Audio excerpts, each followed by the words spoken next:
partir des inégalités connues, d'accord? C'est-à-dire que j'ai pris, donc on veut montrer ceci, et on va déjà montrer la première inégalité, c'est-à-dire ce qui est en vert, et puis ensuite on montrera la deuxième inégalité, celle qui est en bleu. Je prends deux nombres x et y réels, et donc je vais écrire que x est compris entre partie entière de x et partie entière de x plus 1, avec une large ici, une stricte ici, qu'on vient de dire. J'écris pareil pour y, ça je pense que tout le monde l'écrit. Ouais, ça va? Et partie entière de y, d'accord? De ça, en additionnant ces deux inégalités, hein, j'en déduis que partie entière de x plus partie entière de y est inférieur ou égal à x plus y, plus petit que partie entière de x plus partie entière de y, plus 2. Bon. En fait, l'idée de me servir, j'aurais pu éviter d'écrire ceci, parce que pour montrer la première inégalité, de toute évidence, je ne vais me servir que de celle de gauche. Donc j'efface celle-ci pour l'instant, elle ne sert à rien. On l'utiliserait peut-être plus tard, par exemple, dans la preuve de la deuxième inégalité. Alors maintenant, une fois qu'on a ceci, on réfléchit un petit peu. D'accord? C'est ça l'idée de cette preuve. Alors on pourrait avoir une preuve autre. Hein, je vous donnerai une variante, d'accord, tout à l'heure. Mais ici, je vais essayer de réfléchir. Qu'est-ce que c'est partie entière de x plus y pour x plus y? C'est ce que je viens de dire.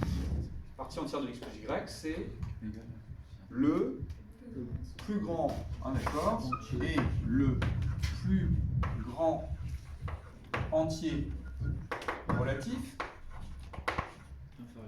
inférieur ou égal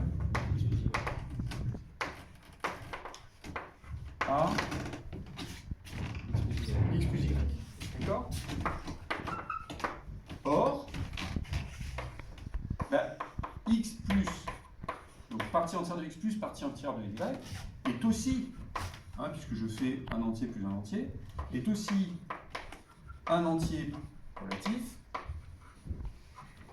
qui est inférieur ou égal à x plus y.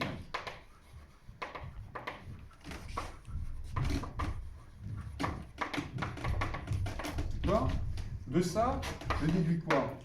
Puisque c'est celui-là est le plus grand inférieur ou égal à x plus y. Ça, c'en est un autre. Donc, nécessairement, celui-ci est plus grand. Puisque c'est le plus grand qui soit inférieur ou égal à x plus y. Alors, celui-là est nécessairement plus petit ou égal à partie entière de x plus y. Donc, partie entière de x plus partie entière de y inférieur ou égal à partie entière de x plus y, ce qui démontre la première inégalité. Alors, pour la deuxième inégalité, je vais l'écrire ici.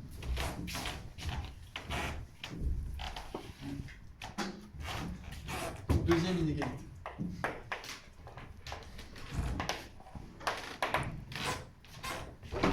Alors, on part de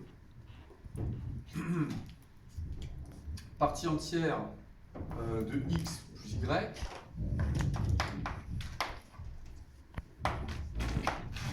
Alors, c'est la partie entière de A. On a dit que c'était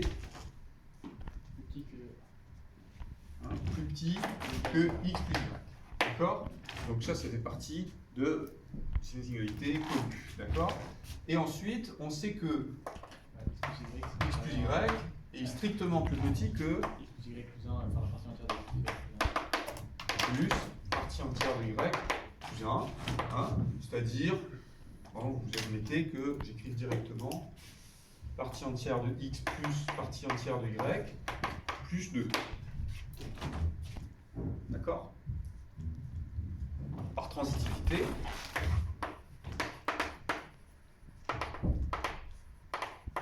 on a donc partie entière de x plus y est strictement plus petit que partie entière de x plus partie entière de y plus 2. Et là, de nouveau, on réfléchit. D'accord? Ça, c'est un entier. Et ça, c'est aussi un entier. Qu'est-ce qu'on peut dire? si un entier relatif est strictement inférieur à un autre entier relatif. Imaginons, j'ai A qui est strictement inférieur à B avec A et B appartenant à Z. D'accord? En particulier, ça veut dire que B moins A est strictement positif. D'accord? Or, B moins A est aussi un entier, puisque je fais la soustraction de deux entiers. D'accord? Donc c'est un entier qui est strictement positif, donc ça veut dire que B moins A est supérieur ou égal à quel entier? 1. D'accord? Donc ça veut dire que, alors je ne sais pas dans quel sens je vais écrire, mais B supérieur ou égal à A plus 1. D'accord? Donc en fait, on peut partir, j'aurais dû l'écrire comme ça, dire A plus 1, inférieur ou égal à B. C'est pareil, c'est exactement pareil. Donc on est parti de là, et on a terminé là. Voilà, clairement, c'est ce que je vais écrire ici.